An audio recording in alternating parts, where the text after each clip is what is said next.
Things might get weird. Yeah. Welcome to our life.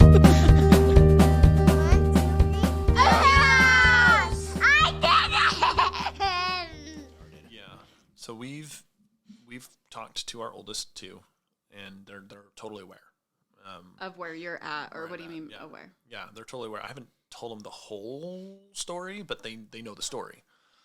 And we have explained to them just the nature of kind of who we are as human beings, right? And that choice is the ultimate non-negotiable, right? We have to maintain choice, and you have to choose, and you have to figure things out on your own. So with Kalel specifically, so he's 17, so 2018 is when I stepped away, so that's 6 years ago, right? So he was 11, 12-ish when this all went down. And people are coming over, hey, it's time to ordain him, right? Yeah. And so I told Kalel, I was like, here's the way it works in the institution. This is what they do. You turn 12, you go have an interview, and it really doesn't matter what you say. They'll say you're worthy, and you'll get the priesthood. And then you'll move through the ranks as you age. And then I said, if this is something you're interested in, let's study it together. And we'll read what the books say about what this thing is and how it is to be obtained. So I put together a course for him. Like, read this, study this. We'll talk about it. And then you can come to a conclusion of what that means and what makes sense for you. And the books say that no man takes this honor unto himself, but he that is called of God, as was Aaron. Some people will say, yeah, Moses called Aaron. And my perspective on that is that the Lord already told Aaron. And he knew when Moses had called him that this is what God wanted him to do. And the pattern is also found in Alma, chapter, why am I not thinking it? 13. So the priesthood chapter, right? And I think it's verse 12. It's on the bottom right side of the page. Anyway, he actually lays it out. This is the pattern, right? So Alma says, there was men were called because of their righteousness, and they were ordained in a manner that thereby the people might know in what manner they might look forward to Christ for remission of their sins, right? So these people who obtain this power were supposed to be examples of Christ on this earth in the flesh, so that people could go, I want to be like that. I want to be like him.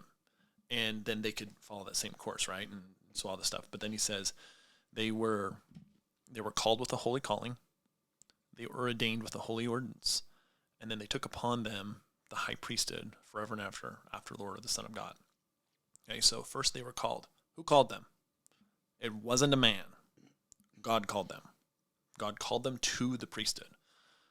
Then someone on this earth who had it ordained them to an office in that priesthood, right? Because the priesthood isn't the office. An office is just a position of governing authority within the body of the priesthood, right?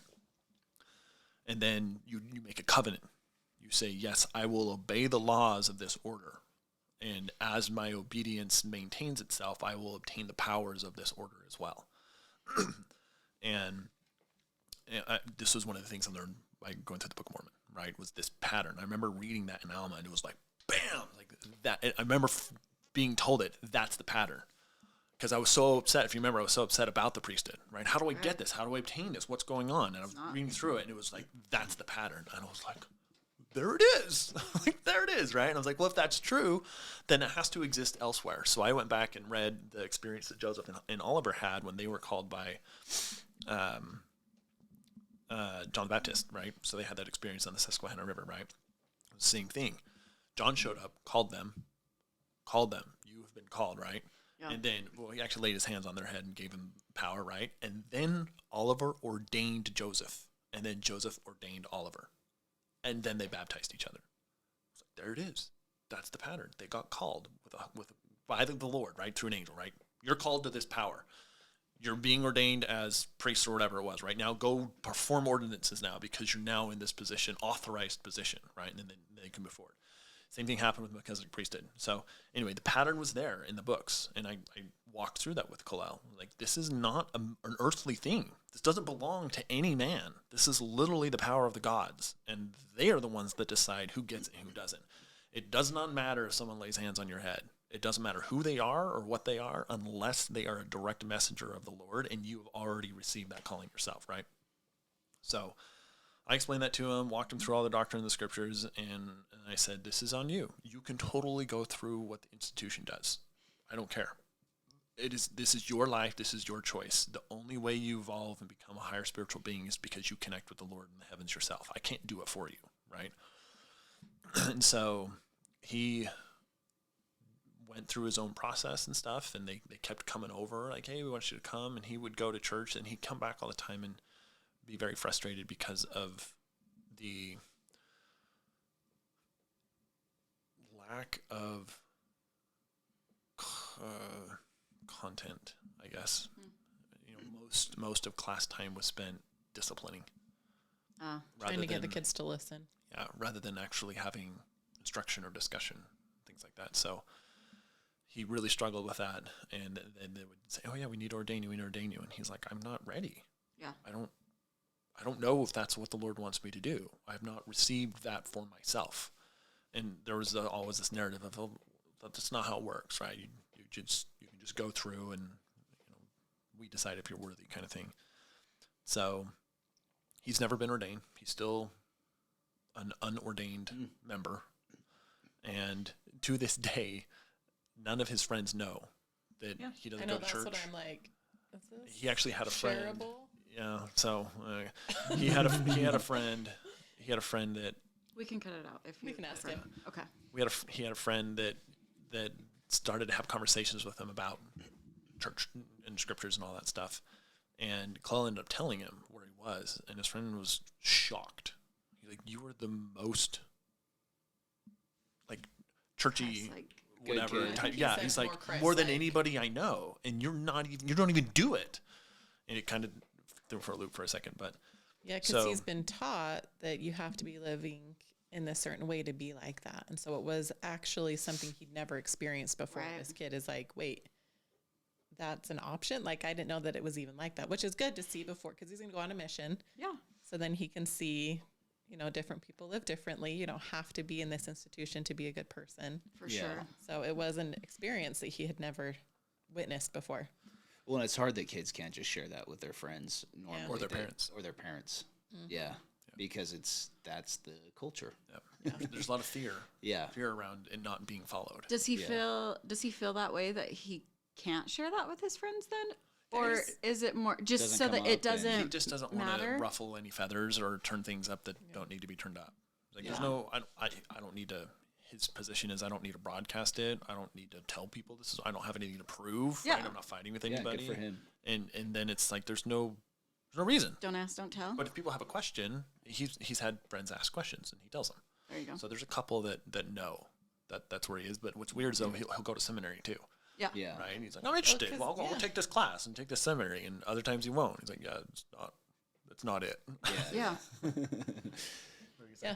Well, yeah. Like, he chose seminary. He's like, I decided I'm going to do seminary. I think it's good. I'm going to go do all that again and see what it is. And so, yeah, he's just. Which is probably a little bit easier of a place, because for him to go and learn, like he was saying before, it's like discipline. It's just a whole discipline time. For sure different. Where this is a little bit more established. The kids are a little bit older, and they can, anyway. Yep. So it might be easier. So that's the approach. The approach is, I tell them where I'm at. We talk through where we're at with stuff, and that there's some questions, and there's some unknowns, and there's some challenges with some seemingly contradictory experiences. This is what this says, and this is what I experience. And so it's very open. Like, I don't know. I have these experiences. I have some of these beliefs. This is what our family history is. And it's a matter of, we need to find the things that are true and real. Like, reality is a huge part of our discussions, so we can step away from the cloud of theory and the cloud of conditioning and the cloud of whatever else that can keep you from searching and pondering. Yeah. Well, and praying, like, right? hearing what God is actually saying, right? In your Sure. quote, Oh, and what yeah. you're saying, right? Right. Yeah. Yeah.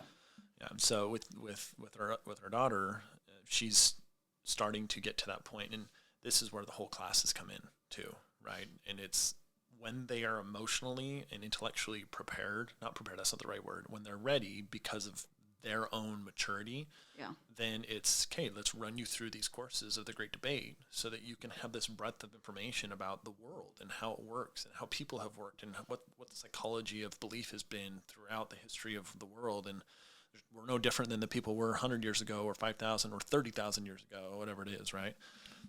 And it teaches how to ask questions. Like these classes we're talking about, it's the idea of here's information, and it's not just taking, okay, that says this. It's like, okay, what does that mean? Or what do you think about what this means? It's not just, so it's a very different type of education where you're learning how to think. Yeah, yeah. So do you agree? Do you disagree? We discuss it. We read broken books. We read whole books, and we read theory, and we read the great writers of history and what they've thought about stuff and all that. So it allows us to then take them through this experience of here's the world. Here's what people have thought. What do you think about this? We're going to go read what the Zoroastrians thought about religion, right? Or we'll read what the Greeks thought and the Egyptians thought, and we'll read what the Hopi thought, and we'll read Chinese theology, which is so weird. And I'm like, stuff, it's like but there's millions of people that have believed this throughout time. Well, right? yeah, it's why it goes back to there's a little, I think, with there being truth everywhere, but it all seems a little weird to all of us. We're all a little different. Everybody's a little weird, but well, and it's interesting because some of say. the stuff you hear and you're like, that is wild. Like people fully believe that, but then there's other things where it's like, oh, I can totally see why they believe that or how this connects. Or it's like all the connections was like, that story is very similar to that story. It's very similar to that story. And there's this theme that is throughout all of it. It's like, how does that work? What gets trippy is when you look back on your own beliefs and go, I thought that, or I believe that. Like, it was really. Then we also get into the other stuff too of like the non-religion stuff, like the holographic universe type stuff, and people being astral project, and people being able to experience other people's feelings, and they can see people's energy and aura, and all these other human experiences that have nothing to do with religion, and that people have been talking about for thousands of years, right? And it's, well, where does that fit into a belief system? Where does that fit into a religious philosophy? There's very few that encompass. There's none that encompass all of what we are, and then whatever is true and real, right? Yeah. So that's the approach from a what do we believe standpoint, and the overall goal for our kids, like our family motto is strong hearts and strong minds. So it doesn't matter what you believe, doesn't matter who you are, doesn't matter what you do. Are you sound here in your heart? Do you know who you are and what you're about, even if you don't know everything, right? Yeah. It's not about knowing everything. It's knowing that you are grounded in who you are. And then a strong mind is being able to not be duped, right? You have enough information, enough knowledge about the world and how things have worked to be able to not be duped by the current powers that be, right? You can be free, stand on your own 2 feet. Yeah. So like the anxious generation, I think we sent that or talked about it, right? Yeah. One of the biggest challenges is they don't know who or what they are. And so they're laced with anxiety and fear all the time. So then they go into depression. They have all these problems, right? Because of what social media has done to what we think of ourselves. Yeah. So that's the goal. The goal is provide them with, and let me go back a little bit. The guiding principle for me, at least in beginning all this, was Joseph Smith. Teach them true principles and then let them govern themselves. That's really what we try to do. And in the process of letting them govern themselves, they're going to make mistakes. And then we follow through with, what did you learn? How do you feel about this? Is this what you want your life to be like? Okay, if not, then what choices do you need to make to prevent those types of things from happening, right? We are future-oriented beings. We're all goal-oriented. It's impossible not to be. So if you want X, you have to do whatever else to get that. And if you don't end up getting X, then you go back and look at your actions and say, well, I probably had to do something different if I want to have a different result. How many of your kids attend church right now? Just Dash. Just one. Dash, okay. Yep. And how much have you told them about He's not ready yet for all Yeah. of that, but he knows we don't go, and he Yeah. knows that there's a story there, but we've never tried to dissuade him or Yeah. tell him he should stay home and that that's the bad place. None of that Right, kind right. of stuff. Yeah. But you just say if he says he wants to go, or he just has decided that that's what he wants to do. He likes it. Yeah. He likes the social part of it. Yeah. And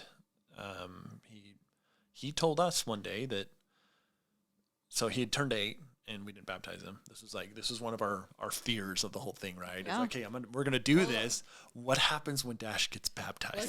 Yeah. So What are we going to do? when you stepped away, it was right after Layla got baptized. We waited until was she got literally baptized. 2 weeks So it after. was like, okay, we'll do this thing. Then we have until Dash turns 8 Yeah. to figure some things Which is how out. many years? 3.5. 3, Okay. 3 plus. And so it was like, okay, so we've got this time frame before anything has to like Isn't that such a come out or be mind like announced thing or, that you're like- just like, Total mind okay, wait, yeah, okay, Yeah. go. yeah. So it's like, okay, we've got a minute before we have to like deal with some of the social Yeah. pressures part of it, right? Yeah. And then that time came and it was like, crap, like Yeah. I got nothing other than I'm not going. And Yeah. I don't want him to because it's traumatic for me. And so we did decide that he needed to know some things. And so we did Just put went it through the off. same process. I taught him the gospel. Yeah. I had this huge whiteboard, and I taught him the whole thing, the whole story, and the whole scenario and the narrative, right? And this is what we're supposed to be able to do, and this is the promise. I can't make that promise for you, and I'm not going to baptize you because you're 8, and I'm not going to let anybody else baptize you because you're 8. I don't care what they say. You have to decide this is what you want for your life. And when you're ready, great, I will support you 100%. I can't do it, though. They won't let me do it. Yeah. Okay. And then he did. He didn't get baptized right away. It was probably... I think he was 9. It was Well, a year later. He was old enough that they made the missionaries come and teach him. Yeah, the missionaries had to come over and teach him the Okay. discussions to officially approve it. I'm like, That's Yeah. I'm not interesting. going to go there. Anyway, Yeah. so he did end up getting baptized, and her dad baptized him, and it was fine. It was great, and Yeah. people were there that had originally come and talked to me, and I'm sure they're wondering, like, what in the heck is going on with this family? Yeah. So You're doing it right. You're letting them choose. You're letting them have the things that they want in life, right? Just See, like you said. And the other side of it is I didn't feel comfortable him being there without Yeah. us, right? Yeah. Because like I wouldn't send him anywhere. It's not just the church. It's Right. like anywhere. He's little. I'm not going to just send him and be like, good You'll have luck, all this you know? influence on him that I don't know what you're saying or Well, doing or yeah, whatever. so I told him that I needed to know that he was strong enough, old enough, confident enough to be willing to stand up for himself, say no if he was put in a uncomfortable situation. Because unfortunately it happens. It happens in the church. sure. It happens everywhere, right? For sure. Same things like I don't want him to go to the bathroom. I mean, he goes to the bathroom by himself now in a public place, but before it was like, no, your brother has to take you. It's like the same idea. Yep. So I'm going to do the same thing with the church because I've had friends who've had situations. So it's like, listen, until I know that because he's a people pleaser, he's a nice boy. And it's like, till I know that you'll stand up and say no, if you come into this situation, you can't go by yourself. Yeah. And I can't go because I can't handle it. And so we did wait till he was to that point. And so my next daughter, she's wanting to go too, but I'm like, you got to wait a little bit longer. You're not quite old enough yet. And so it's more of that. It's just also keeping in mind their safety and me feeling comfortable with like, yeah, I That's feel totally comfortable fair. that you will be safe in this environment, even if weird things end up being put in your place, And when it first happened, so another side of with our kids, it was really hard because, I've been raised in this church. This has been everything. It's you don't realize how all encompassing it is until you take a step back. It's really amazing. Like I had no idea. Like I knew that's but you don't realize until you take a step back how it's in every hour of your every day. Yep. And so that was part of my life, was teaching my kids all of these things. And then now it was like, I couldn't do that. And so then there was all the guilt that comes with it. And there's all the judgment that is coming. And it was really, really hard for a long time where he would do some teaching because he was fine with it because he doesn't have the trauma with it that I was like, no, I can't like even be involved for a little bit. Yeah. But it came to a point where it was I was just decided that I was choosing my own mental health and my own time. And it's like, hopefully life is long. Like sometimes it's not right, but usually it's like, there still is a lot of time left and it's okay. So if there's people who are like, you're in it and it's like, you're still trying to figure things out, it's okay. Just take that time. I'm focusing on other things with my kids. I don't do religion with them. It's just not something that I'm capable of doing. And that's okay. Yeah. I'm teaching them all the other things and they're great kids and we're having a good time and we're having a good experience. And religion is just not something that I'm currently focusing on with them. And they'll still get it. They're still going to learn things and they can still make their choices. But right now they don't get theology.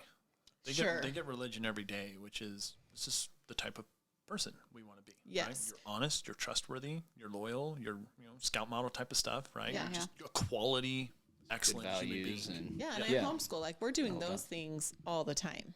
And I think we do them well because I get to have that time with them that other people don't have that. So I get to have that time with them. But yeah, as far as theology stuff goes, I'm like, I just don't know.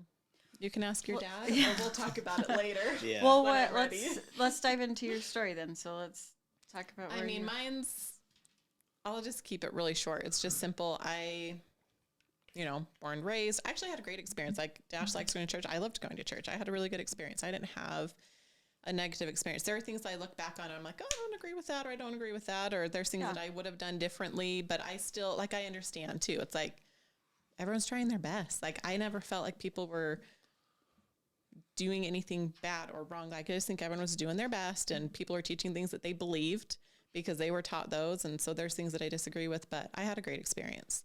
I don't know at what point, I don't even remember.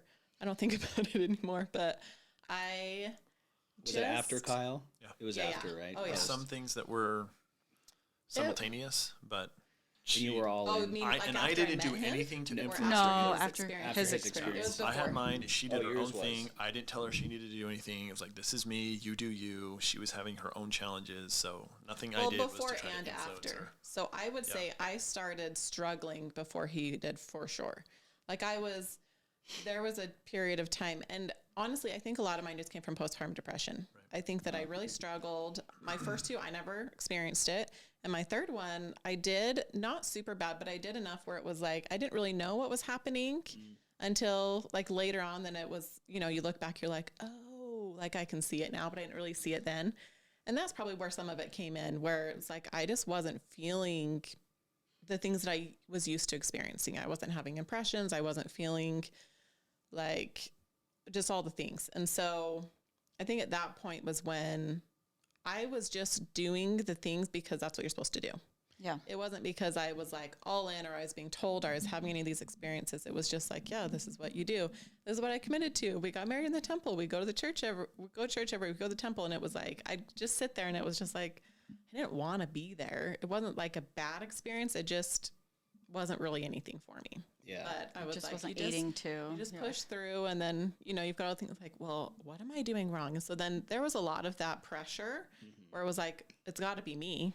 It's got to be something that I'm not doing. Because everybody around you is doing the thing, or what do you mean? Yeah. You assume. Yeah, well, because you're just told, like, you've got to put in the effort and then you get you pray and you get the answer. Yeah. You are faithful and you're blessed. Like, there's all these things. It's like, if you do this, then you get that. So if I'm not getting that, then it's like, what are you doing wrong? I must not be doing enough. I must not be giving. Like, it's got to be something that I'm doing. And then what is it that I'm doing? I think that's very normal in in the church with people. And Right. what's taught. And some people struggle with it and some people don't. And I didn't used to. It was just something that I think was associated with my postpartum depression.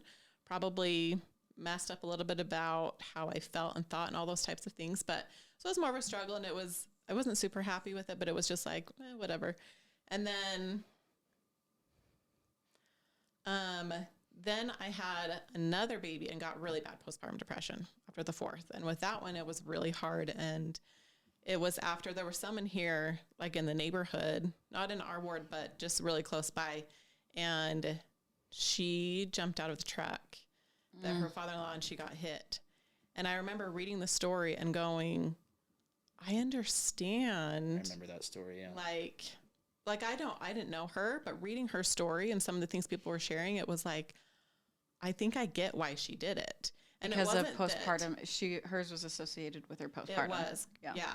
And it wasn't that I was suicidal, but it was like, I remember sitting in church and I'd feel so anxious. And I did have like heart problems and stuff when I was pregnant, where my heart would just race like crazy and I would need to lay down so that I could breathe and all these things. And so being in a church type setting was stressful, because it was like, wait, I get like, and so I get anxious. And so I remember being in church and it was like, I'm going to like run right through these walls. Like I have to get out right now. So I'd get super anxious. And I remember hearing her story. It was like, it could have been something like that, where she was like, I got to get out. I got to get out. I got to get out. And you're not even thinking about anything. It was like, I was going to get out of the church and run. I have no idea where I was going. Yeah. I was just going to go run, out, you know? almost, yeah. And so I was experiencing that, where it was like, this is not healthy, you know? Yeah. And then I'd be reading the scriptures and it was like, I don't want to read this. And so then I was kind of not doing that, but it was like, I don't want to admit that I'm not reading the scriptures. Like, then it's like, oh, well, that's why you're not having the experiences, because you're not reading, you know, there's just the whole mind game, all the things that go around. But there came a point where I was just really, really struggling. And I had tried, like, I know that I tried, and I got to a point, and I remember I knelt down and I prayed, and it was like, I just need help. I need you to remove this. Like, it was just so heavy and so hard.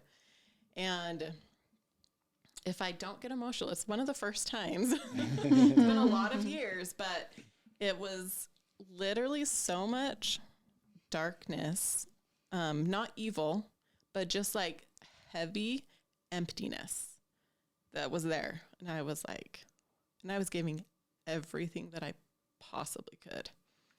And I just stopped, because it was like, there's literally nothing there. And it was at that point that I was like, this is unhealthy. It was like, I felt like I was in an unhealthy relationship. And if I didn't leave, I was going to just be really damaged.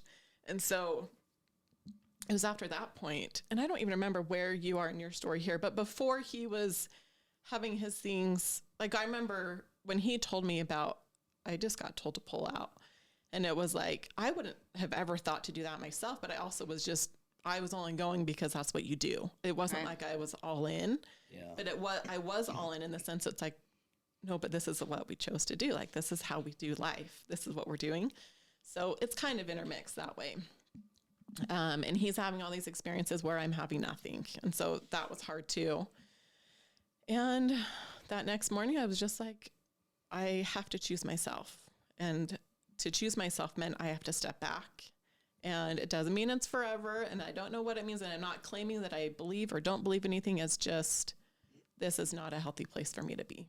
Yeah. And so I just had, and I was really mad at God. It was like, okay, you're not going to talk to me. I'm not going to talk to you. Yeah. Goodbye. You know? Yeah.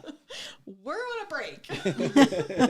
He understands. Yeah. It's like, listen, you know what? And if he's real, if this relationship, whatever, it's like, you understand, like, you can't blame me for this. Yeah. You did this to me. And if it's not real, then it's like, then who cares anyway? So I was like, I felt fine with it, but it was really scary, and it was really hard, because everyone around us, you know, is part of it. And that's when you realize it's like, oh, it's in like my whole life, in every single part, and in the teaching of my kids, and in the answering the questions. And you know, my kids would be like, I don't know if I like believe this or that. And I go talk to your dad. Like, I can't. Yeah. And so now I can go like attend people's things at the church house and be like, we were laughing because I was coloring on my phone, and Kyle was teasing me. He was like, oh, you're being such a screenager. I was like, I just gotta like disassociate just a little bit. I need to have a little distraction, and then I can stay nice and calm, and it's totally fine. Yeah. Well, it's so funny. I can relate with that so much, because that's how I feel. On this podcast, she gave me permission that she's like, I can do it. I don't need you there with the kids and me. And I'm like, oh. And it was like this, like, totally free. Really? Okay, well, I'm good. Then I'm good not to go then, unless there's a kid singing or something happening. Right. And heavy emptiness. That's exactly the best term I've heard to explain how I feel when I go. Oh, yeah. It's like this, like, because I try to understand where people are coming from and how they believe things and how they understand things, but I'm just like, inside I feel like, to some degree, I'm screaming, but it's just this heavy emptiness. It's just like this, there's nothing here. There's nothing of substance here for me. And it feels like such a, not to hurt anybody, such an emptiness and such a waste of time. Yeah. Which is just my personal how I feel, and it's not comfortable. And I know we always talk about growing in uncomfortable things, but it is a place that I'm just like, I will get more out of listening to a podcast or reading a book than I'm going to get out of being here. Or going on a hike. Or a hike or a walk or my exercise. Like, I joke about this, but it's real. Like, my workouts are my therapy. Sure. Like, I am like, I'm happier in the day because I force myself to run a little bit or, you know, whatever it is. And and I had a friend kind of tell me that before. He's like, I'm like, why don't you go? At least go. Doesn't it feel good? Like, and I couldn't like connect it. Right. And then until I hit that spot and I was like, oh, I get it. I get why he like drives his wife to church and then picks her up and doesn't go, you know? And I know that's hard for people on the inside to look outward and just go, oh, you've lost the spirit and you've lost all this. And I go, well, no, I see God's hand in my life. And maybe it's not on a weekly basis. Hopefully it's a daily basis. You know, I try to connect and pray and everything, but there's these little things that happen in life that I'm like, there's more to that than me. You know what I mean? Yeah. And I do still recognize and see that. And that's kind of what I think that's right now what I'm kind of holding on to is like, I don't know that we all know anything, but we can believe based on our experiences, kind of like what you were saying. Anyway, thanks for saying that. Heavy emptiness. Yeah. Yeah. Sucks. It does. Sucks. That's why I choose not to go and experience it. Yeah. Sucks. Yeah, and that's the thing. It's like, it's literally not a good place for me to be. It makes me flaming mad, too, because I don't understand why. Yeah. Especially people like you guys who are like... I can relate with that, too. I'm trying, and, you know, and there's all this grace and forgiveness and loving kindness that are supposed to describe who these beings are, and you don't see it. Yeah. Where is this? Where are you? That's my general phrase. I'm like, where the hell are you?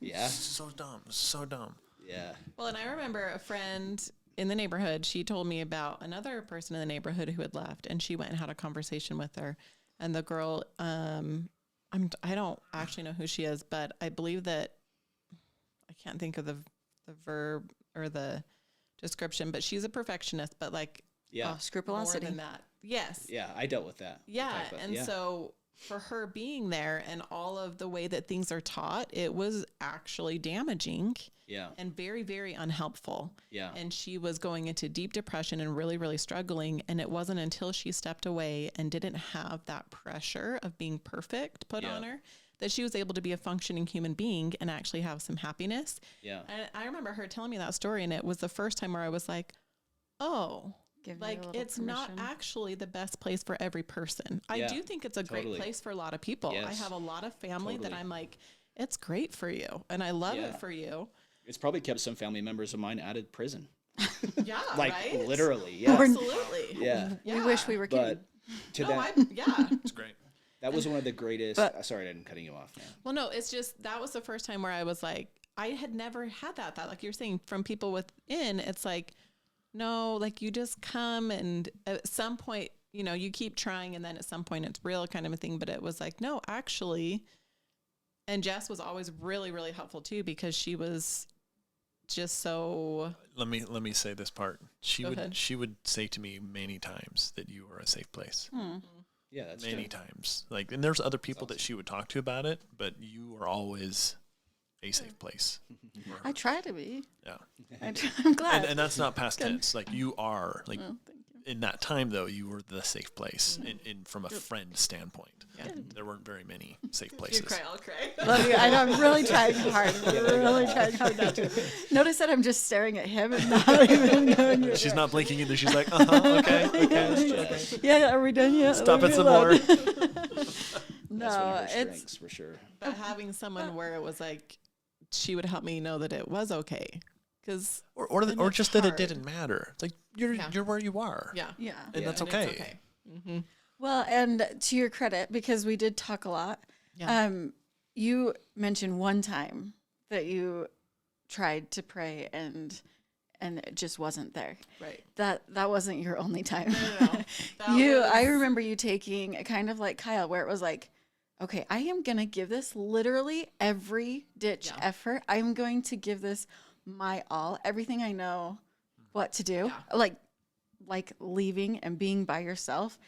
up in the woods. You know what I mean? Like you took what was a whole week or a whole weekend just to be by yourself just so that you could be still and present and try and do the thing. And so to me, I'm like, what more do we want you guys to do? Yeah. You know, you couldn't give anymore. Yeah.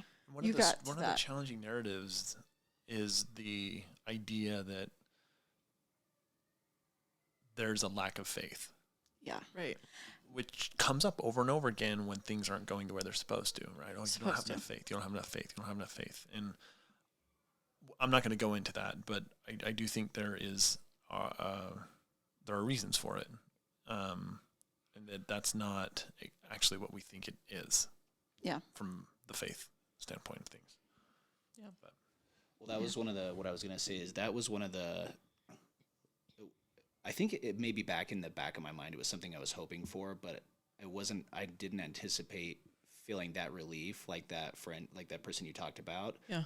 Of just like feeling, because I went and saw a therapist before. It took me, I would love to know the history of scrupulosity when it was actually discovered, because it isn't something I heard about until the last 5 years or so. Same. Until after I had gone to a therapist and been like, here's my life story. What the hell is wrong with me? Why can't I feel like I'm good enough? Why can't I feel like I am clean enough? Why do I feel like I'm constantly sinning? Why do I feel like all these intrusive thoughts are just ruining my life? And yes, to a freaking, and that was one of the biggest blessings, I'll say, of backing away and just taking a minute for me and being selfish in my 30s with 4 kids and a wife, that I'm like, hey, we're going to do this. And now it may not. We're going to all just follow this crazy train wherever it goes, and just trying to hang on. Meanwhile, your family eternity is in the mix, you know? Yes, we're all going to hell. And sorry about your salvation. You can blame me in the afterlife. And right? It's just so, but getting past all that, I was just like, oh, I can still acknowledge when I mess up, but I don't have to fixate on it, and I don't have to, and maybe I should more, I don't know at this point. Well, drive her nuts. But I'm just and I got stuff to work on and fix and things, but we all do, and that's the difference between the scrupulosity and being okay and you being a normal person, but letting it go, taking the time for you. I think we're taught so much at church and in the scriptures of serve and give and be like Christ and do all that. So when you say, I just had to take a minute for me, I think that is so important for people in the church to understand. I used to be the person that was never turn down a calling. Sorry, Kyle. Never turn it down. Before I even left, I was like, you know what?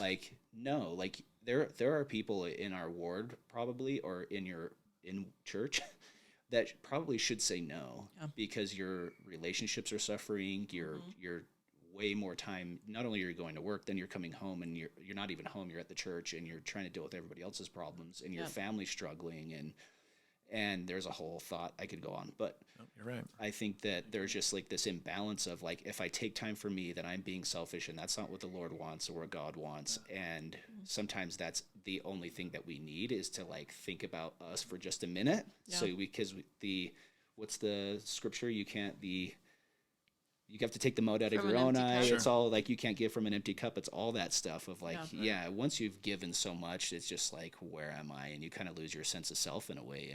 And so I feel in my mid-30s, I was redoing all that and rehashing and who am I? And I realized I still have all the same values.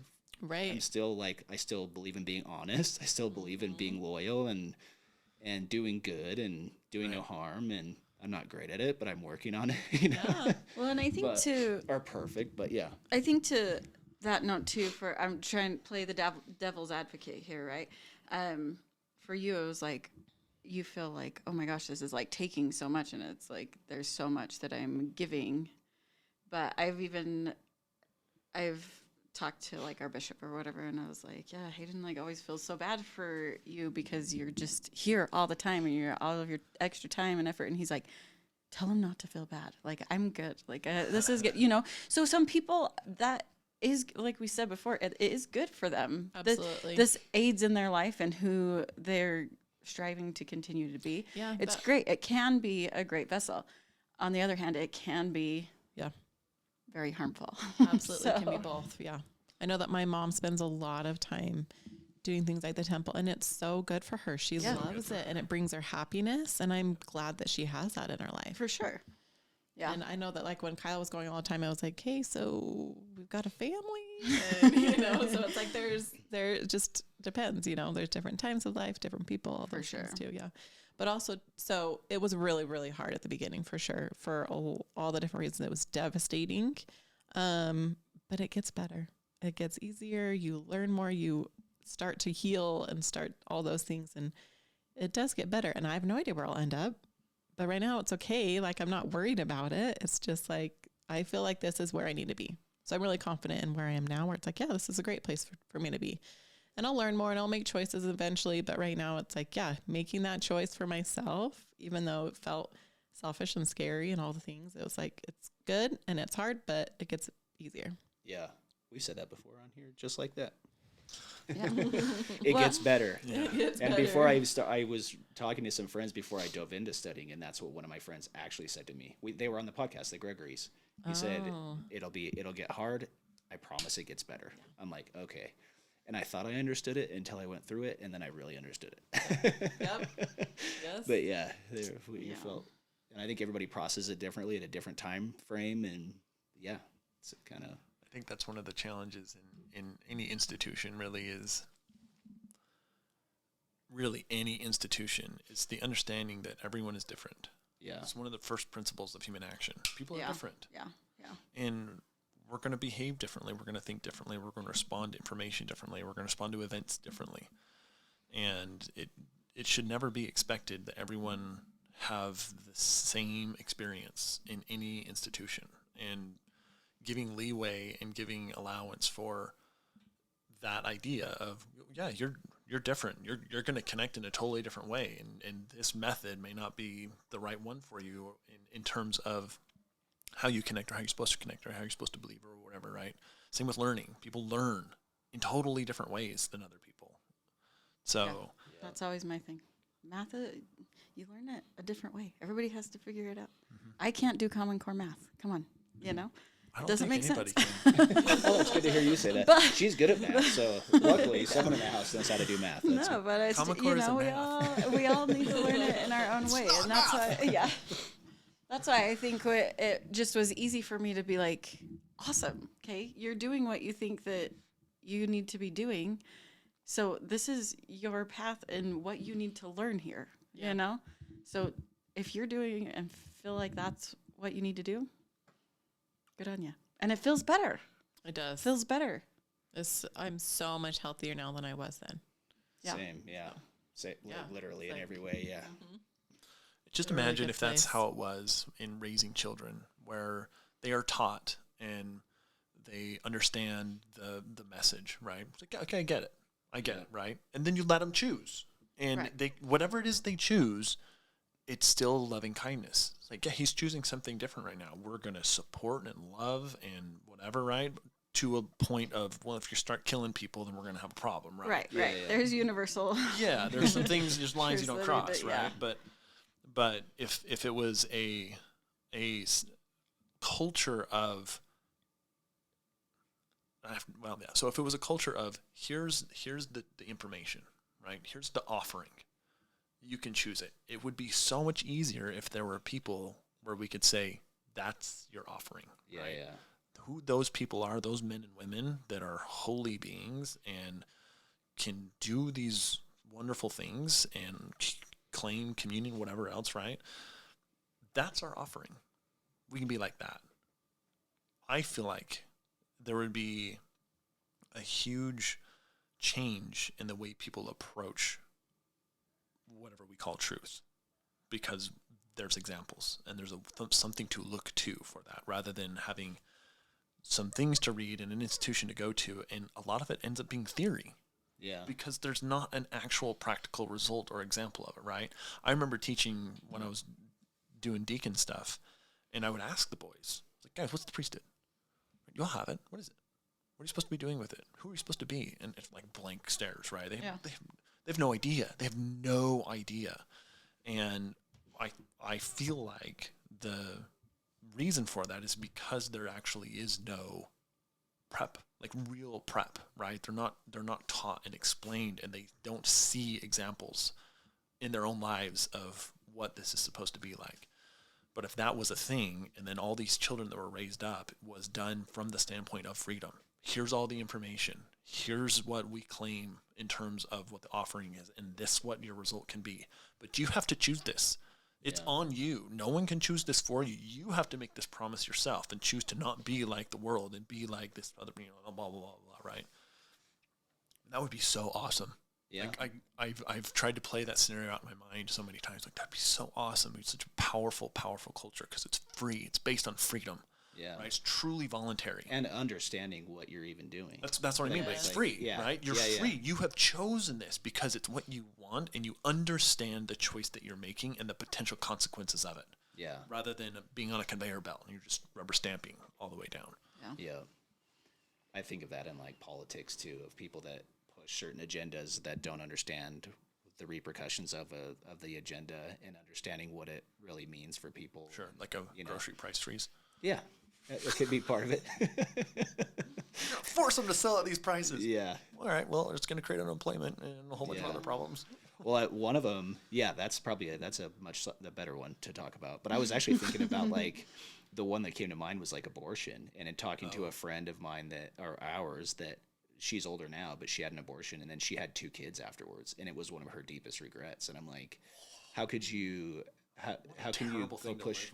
Yeah, and if you haven't ever experienced that before, it's like, how can you educate just on anything, but like that topic specifically of like, hey, these are the potential issues you could have after making that choice, you know.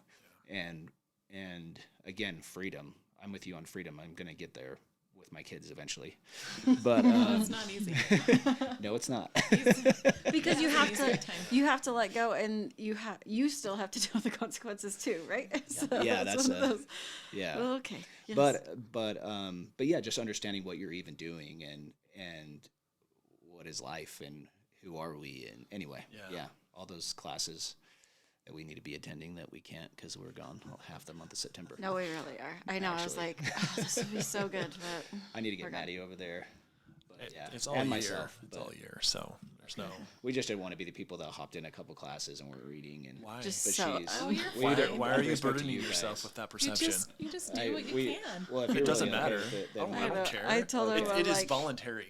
Like, really? I'm doing it for Layla. Yeah. But it's so helpful for her to have other people engage in the conversation. So I invite other people because I know the content's valuable, right? So I just invite other people, and I've sent it out to a whole bunch of people. And if you come, great. If you don't, that's fine too. It's not like you're paying me, right? Yeah. It's not like you're I know, getting but tuition credits or whatever, right? It's more, I feel like, that we would be like the unprepared students every time we go there and be annoying. I threw out, this is so bad, but I threw out hey, if you guys read, what was it? 50 pages a day. 50 pages a day till the end of the year, I'll pay you $1,000. Okay. And Maddie is like, earn the value, general, right? In general. Okay. Read. Sure. And I'll pay you. He said, that's a currency. We can turn it into a currency temporarily. Okay. Because I know they need to be reading books, and I know there's some downtime here that it gets used on phones a lot, and I'm like 50 pages is a lot. Maybe I'll. Sure. So we're figuring out what the currency per page is or whatever. But if with those books, maybe those are the books we could start with. I told Maddie I get to pick 5 of the books. Oh yeah. Okay. So cool.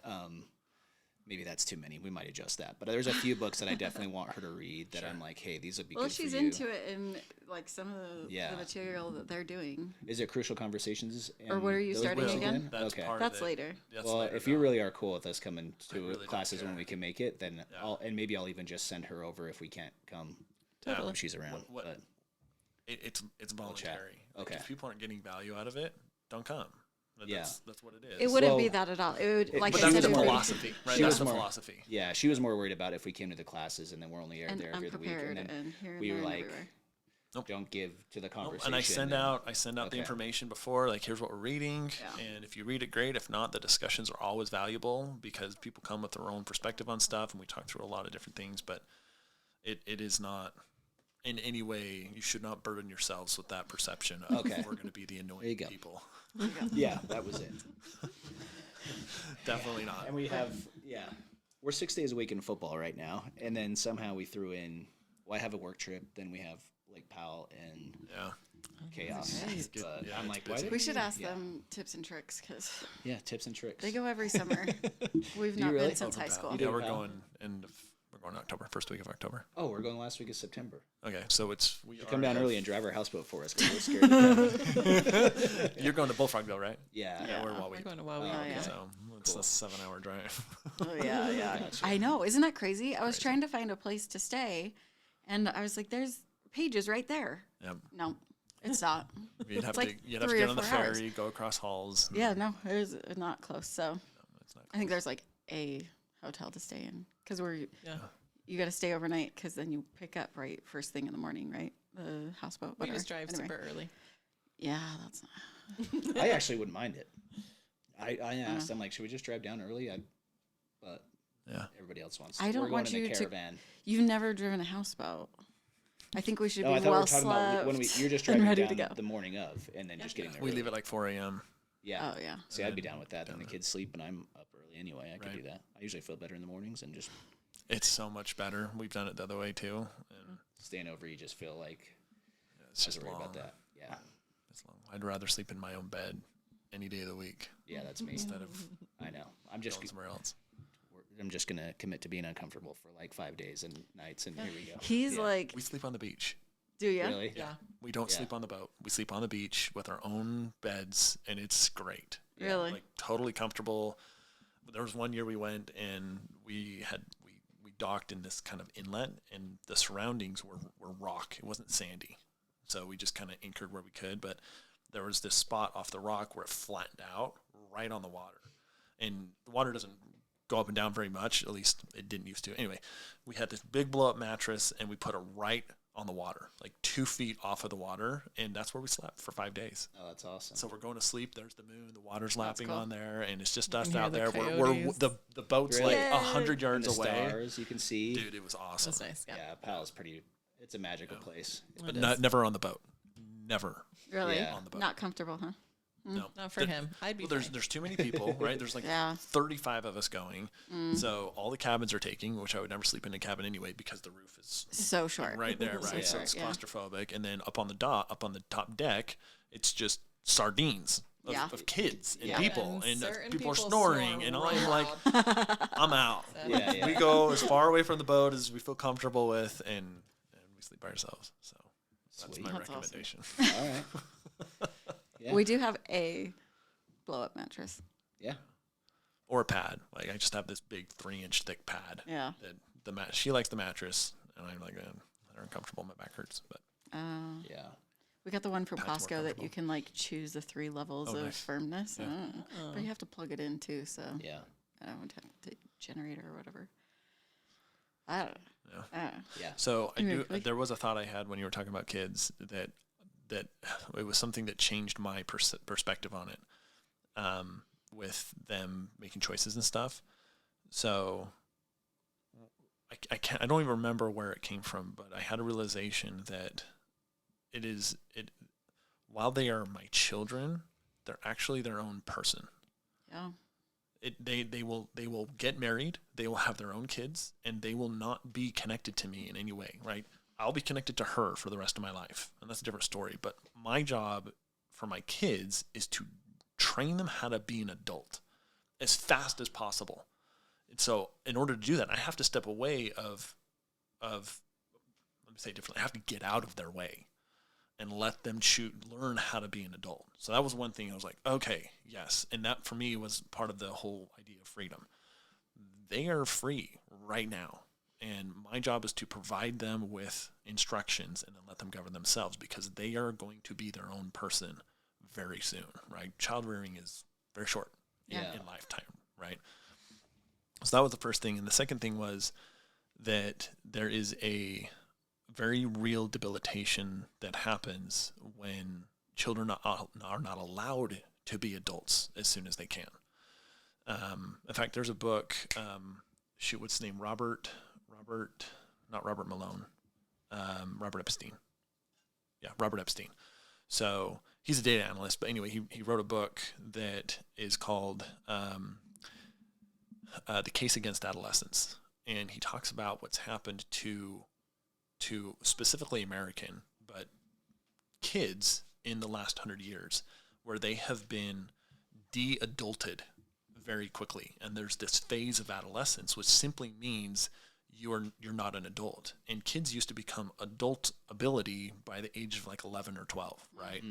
And in many cultures around the world, there was always some sort of rite of passage. There's some sort of ritual that children go through to become adults. It's not children to this endless adolescence, and then they eventually someday grow up and become an adult, right? They are prepped. They're trained. This is an event that you're going to go through, and you need to be ready for this. You need to be ready for this thing that you need to pass through so that you can then take on further responsibilities in your life, because you're your own person, right? So he talks about how American culture does not have that. We do not have a rite of passage for our youth, specifically boys. Girls, they kind of do because they menstruate, right? There is this thing that happens to them that can be prepared for. It's like, when this happens, you are now capable of being a mother. You can create life, right? Yeah. So it's like a whole different world, and they needed to be prepared for that, because people used to get married a lot earlier, right? Because now you're in your childbearing years. Anyway, but for boys, there is not a rite of passage for boys, for them to be prepared to now be an adult. Yeah. So for me, that's the other thing where it's like, that's part of what these classes are, is I try to take them through this thing where they can now go out into the world with their eyes open, and they know who they are, they know what they're about, they know what's going on in the world from a political standpoint, government standpoint, economic standpoint, philosophy, theology, religion, human nature, relationships, and they're capable, they're free, and they're now able to go and make their choices. And so those were the two things that I was like, okay, I can step away. Because before that, it was, very similar. It's like, I need to make sure they're behaving. I need to make sure they're doing all of these things and whatever else and else and else and else. And one of the things it did for me too was it allowed me to no longer care about what society thought about what my kids did, which is a huge parental fear, right? If your kid does X, that's your problem, right? It's a reflection on you as a parent. And in some cases it is, right? For sure, right? But in general,